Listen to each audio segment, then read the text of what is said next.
Et on se retrouve aujourd'hui pour notre rubrique C'est mon histoire avec notre invité, le pasteur Papicho Akewa. Bonjour, pasteur Papicho. Bonjour. Ça va bien? Oui, ça va par la grâce de Dieu, merci. Très contente de t'avoir sur le plateau du C'est mon histoire. Un plateau un peu familier parce que tu étais ici il y a 3 ans dans notre ancien studio où tu nous as raconté une partie de ton histoire. Et aujourd'hui, on va se focaliser sur tes débuts de ministère. Des débuts assez particuliers parce qu'aujourd'hui, tu prêches, tu voyages, tu fais des écoles et tout ça. Tu enseignes les autres, mais les débuts c'était pas comme ça au départ. Tout pas. Raconte-nous. Ok, je rends grâce à Dieu d'abord pour ce privilège qu'il me donne d'être encore une fois ici. C'est toujours un plaisir de revenir dans cette émission. Alors, pour raconter mon histoire, c'est que j'ai donné ma vie au Seigneur en 1992 à Kinshasa, à la République démocratique du Congo, à l'époque, ça s'appelait Zaïre. Et très tôt dans la vie chrétienne, j'ai fait l'expérience du baptême d'un Saint-Esprit, donc un mois après ma nouvelle naissance. Et ça a engendré vraiment un zèle pour le service du Seigneur. Et je priais beaucoup en langue, je priais, je revenais d'une assemblée où on parlait beaucoup plus des choses de l'esprit, l'évangélisation, le zèle, la puissance du Saint-Esprit, etc., la sanctification, ce qui fait que je me plongeais, je baignais dans ça, entouré des amis qui ne faisaient que ça. Donc on passait notre temps à parler de ces choses, parler du réveil, etc. Et surtout, on évangélisait beaucoup à l'école. Donc j'ai connu le Seigneur à l'école où j'étudiais. À l'époque, je crois que c'était au début de mon collège, à l'école. Et c'est là que j'ai appris à évoluer aussi, à évangéliser. Et nous avions chaque jeudi à l'époque une réunion de prière. Et par la grâce de Dieu, très tôt, j'ai commencé vraiment à expérimenter la puissance de Dieu.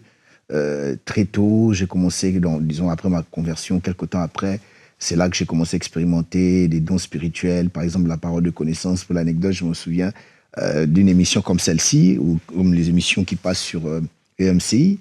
Il y avait un homme de Dieu qui prêchait ou qui parlait à la fin. Il priait pour les gens avec des paroles de connaissance. Et quand je voyais ça, ça chauffait mon cœur. Et je devais m'enfermer dans la chambre pour prier et prier. Je vais y revenir.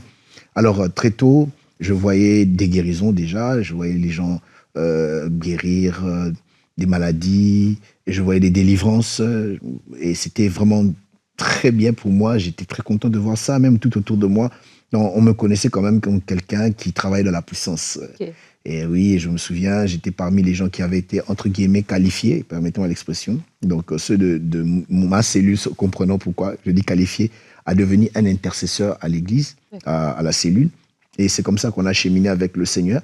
Et comme j'ai dit tout à l'heure que nous avions réunion chaque jeudi, et dans les réunions des jeudis, il fallait qu'il y ait un prédicateur. C'est l'une des choses que je ne voulais pas faire du tout, je voulais laisser aux autres. Et à chaque fois qu'on me demandait, je trouvais une raison pour ne pas prêcher. Parce qu'à l'époque, pour le dire vrai, j'avais du mal à comprendre même ce que je lisais dans la Bible. C'était vraiment difficile. Et des fois, on faisait des méditations. Bon, si on choisissait les évangiles, c'est encore bien, c'est une histoire, je peux bien lire et comprendre. Mais quand on lisait les prophètes, c'était compliqué. Donc, c'était vraiment compliqué. Je ne pouvais pas... Et jusqu'à ce qu'un jour, on m'a demandé de prêcher. Je n'avais pas d'autre issue pour échapper cette fois-là. J'ai accepté. Et je me suis très, très bien préparé dans la prière. Je me souviens la nuit où je vais prêcher, bien que c'était à l'école. J'ai passé toute la nuit dans la prière, disons de 2h jusqu'au matin. Je me lave, je me prépare, je vais à l'école. Et j'ai préparé mon message. Et je me suis bien préparé. Je croyais que j'avais un grand message. J'avais l'impression de demander encore plus de temps pour livrer le message que j'avais. C'était sur la mort. Alors j'arrive et je prêche. 4 minutes après, j'avais plus rien à dire. Waouh! Et je me dis, 4 minutes, je continue encore. Et sans compter que quand je suis monté sur la chaire, j'ai chanté pendant au moins 15 à 20 minutes. J'ai conduit la louange, on a chanté, etc. Et j'ai prêché 8 minutes, j'avais plus rien à dire. À la fin, on fait l'appel, gloire à Jésus, les gens ont reçu Jésus, et puis on a prié quelques guérisons et délivrances ce jour-là. Et je rends grâce à Dieu pour cela. Mais seulement, il y a un de mes amis qui me disait après, il dit, je pense pas que toi tu es appelé au ministère de la parole. Non, toi tu es peut-être appelé à être intercesseur.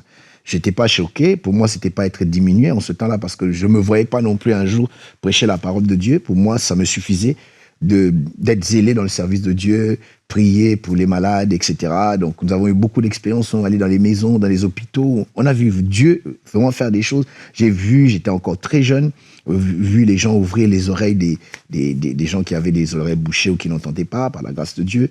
Et je me souviens aussi, tellement qu'on le voulait, c'est arrivé aussi qu'on puisse prier pour certaines personnes, ça n'a pas marché. Oui. Et c'est le début de découragement dans ce domaine-là, de travailler dans le miracle, dans la délivrance et autres. Et puisque j'étais un des encadreurs à la jeunesse, c'est là que et à l'école, pardon, à l'université en ce moment-là, je devais prêcher avec le concours des amis qui étaient là, qui prêchaient bien, etc. Donc moi aussi, je devais m'améliorer.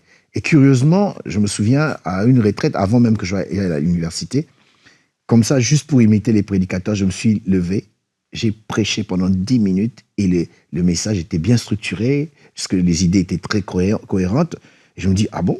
Et j'étais avec un ami qui, lui, m'interprétait, et il interprétait tout ce que je fais. Et j'ai pris l'habitude et le goût de le faire. Quand je suis allé à l'université avec d'autres amis, on prêchait chaque matin, avant que les cours commencent. Donc chaque matin, on avait une dévotion au moins de 30 minutes par là. Donc louange, exhortation. Et c'est là que je commençais à me préparer. Et en me préparant, je m'améliorais. D'accord. Et j'écoutais beaucoup de prédicateurs qui m'inspiraient, qui me bénissaient réellement. Donc, quand je les écoutais, j'avais de la matière. Dans leur prédication, je trouvais des prédications, j'avais l'inspiration, ce qui faisait que j'ai développé cet aspect de choses, de pouvoir écouter beaucoup de prédicateurs. D'ailleurs, à l'époque, c'était l'époque pas de YouTube, des cassettes vidéo. Donc, j'étais le frère cassette, quoi. Donc, si on veut trouver les cassettes des orateurs, venez les trouver chez moi. J'avais pas moins de 500 cassettes. Ah là là. Ouais. 500 cassettes audio, vidéo, des prédicateurs américains, les T.D. Jakes, les autres. Donc, on a enregistré sur TBN. J'avais un ami qui avait une antenne parabolique, donc qui enregistrait pour moi. Et des fois, j'allais dans une famille chez un père, dans le Seigneur, chez qui je suivais TBN. Je pouvais aller de 12h jusqu'à 18h. Je connaissais le programme par cœur. Et c'est comme ça que ça m'affectait. Je ne comprenais pas l'anglais du tout, mais quand j'écoutais à l'époque, ça me chauffait, je pouvais bouger et ça m'inspirait. Et j'ai commencé à m'améliorer. Et à mon grand étonnement, les gens commençaient à être bénis par mes messages et je commençais à tenir des prédications pendant 45 minutes, pendant 1 heure. Des fois, si j'enseigne, je peux aller jusqu'à 1h30, 1h40 même. Et bon, ce que j'ai oublié de dire, que j'étais allé finalement à l'école biblique et tout ce bagage-là m'a aidé à savoir habiller mes messages, mes inspirations que je recevais. Parce que le problème que j'avais avant, c'était quand j'avais une inspiration, mais je ne savais pas quoi dire. Oui. Donc, mais c'est après, en écoutant, en lisant, en étudiant la Bible, en méditant la parole de Dieu, que c'est là que j'ai devenu capable d'habiller mes prédications. D'accord. Et donc, par la suite... c'est ça, c'est que t'aimais le Seigneur, t'étais à fond pour Jésus. Oui. Et lorsqu'on t'a prêché cette première fois, ça s'est pas bien passé. Oui. Tu t'es pas dit, c'était pas pour... Tu t'es juste dit, bon, je peux faire autre chose parce que t'aimais juste servir Dieu. Oui. Mais c'est par la suite que, en fait, la réalisation est venue dans ton cœur que non, tu peux aussi apporter la parole et tu t'es formé à l'école biblique, mais aussi à travers les inspirations des personnes autour de toi, des hommes de Dieu que tu as pu écouter les messages. Effectivement. Donc, quand on m'a dit ça, je ne m'étais pas senti visé parce que mon but, c'était de servir Dieu. Voilà. Mais ce n'est qu'après que je sentis que c'était un appel du Seigneur et Dieu me montrait des visions comme quoi je prêchais, il y avait des guérisons, etc. Et c'est comme ça qu'après, je suis allé à l'école biblique pour apprendre. Et c'est là, après, que j'ai su que Dieu m'appelait et j'ai été me former. Alors, après, Dieu a commencé à me faire grâce. Et je m'étais concentré trop dans la parole au point que je ne priais plus pour les malades, je ne priais plus pour ces choses-là. Mais je bénis Dieu parce que depuis un certain temps, ces choses-là ont commencé à ressurgir, à revenir. Bon, ça fait un temps, c'était petit à petit, ça venait. Et je commence vraiment à voir encore des miracles. Une anecdote, par exemple... Je me souviens, en 1994 précisément, nous avons prié au moment où Dieu nous utilisait puissamment pour les paralytiques, ça n'a pas marché. Et quelques temps après, je me souviens, j'étais en train de prier, je devais prêcher un dimanche à Paris justement, et Dieu m'a montré une dame qui vient souvent à l'église sur une chaise roulante. Et je l'ai vue, et j'ai vu que j'avais prié pour elle, et s'est tenue debout. Et ce dimanche-là, quand je viens pour prêcher, malheureusement, elle n'était pas là, donc je me dis, c'était mes pensées. Et quelques dimanches après, il y a un autre homme de Dieu de l'église qui prêchait. Et curieusement, cette dame était là. Ouais. Elle était habillée telle que je l'avais vue dans ma vision. Et l'homme de Dieu a prêché, il a fait un appel. Elle est venue devant. Et parce que je l'avais vue dans la vision, j'ai dit non, c'est le moment. Et je suis allé pour prier pour elle. On a prié. Encore une fois, et malheureusement, elle n'a pas marché. Mais j'étais convaincu que quelque chose s'était passé. Et je vais voir elle-même, la dame pleurait même. Et je vais voir sa fille, je dis, je ne sais pas, mais j'ai vu ta mère marcher. Et c'est fini. Et quelques mois après, il y avait un orateur américain qui est venu prêchait chez nous. Pendant qu'il prêchait, à l'époque, les toilettes, c'était en face juste de la chaire, vers derrière les toilettes des dames. Et je vois la dame sortir en train de marcher. Et j'étais en train d'interpréter. Je voulais crier, mais après, je me suis contenu et j'ai continué à faire le travail. Et puis, j'ai oublié. Oh. Le lundi, j'ai oublié. Mardi, jusqu'à vendredi, pendant que j'étais en train de prier, c'est là que c'est venu dans ma pensée. J'ai dit, non, je dois vérifier. Et j'ai appelé la fille. J'avais perdu son numéro, j'ai trouvé. J'ai appelé la fille. J'ai dit, mais j'aimerais que tu me confirmes quelque chose. J'ai vu quelqu'un comme ta mère qui marchait dimanche au culte. Il dit, oui, maman marche. J'ai dit, waouh! Et j'ai béni Dieu, et même en le disant, je rends gloire à Dieu.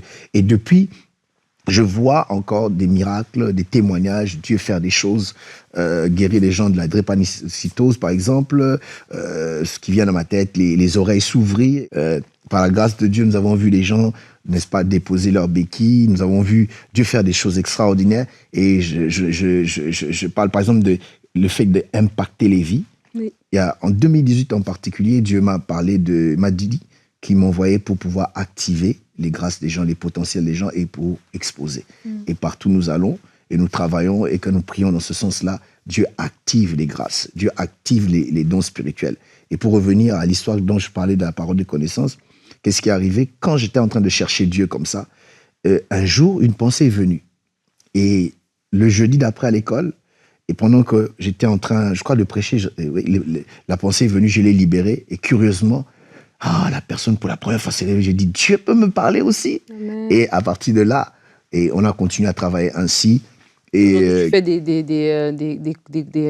des enseignements aussi pour enseigner des gens. Oui, maintenant, merci, parce que c'est ce que je fais maintenant. Moi qui avais commencé à prêcher 8 minutes, aujourd'hui, je suis devenu le professeur des prédicateurs. Amen. J'organise l'école de ministère où les prédicateurs viennent de partout, des pasteurs, et nous enseignons surtout dans l'art de parler. Donc, bref, on enseigne ça par la grâce de Dieu aujourd'hui. Et je peux dire, l'ami qui, hier, m'avait dit que toi, tu n'es pas appelé au ministère de la parole, c'est celui qui m'invite aujourd'hui dans son église pour venir prêcher. Et je rends grâce à Dieu pour ce qu'il peut faire. C'est pour dire qu'on peut commencer petit et terminer quelque part avec Dieu. Donc, ce n'est pas parce que ça a échoué aujourd'hui que vous échouerez tout le temps. Mais avec Dieu, si vous travaillez avec Dieu et sa grâce, je crois que vous serez en haut un jour et vous serez une bénédiction aussi pour les autres. Amen. Merci beaucoup, Pasteur Papicho, d'être venu raconter cette partie de ton témoignage. Amen. Que Dieu te bénisse. Merci vraiment. Beaucoup. Merci.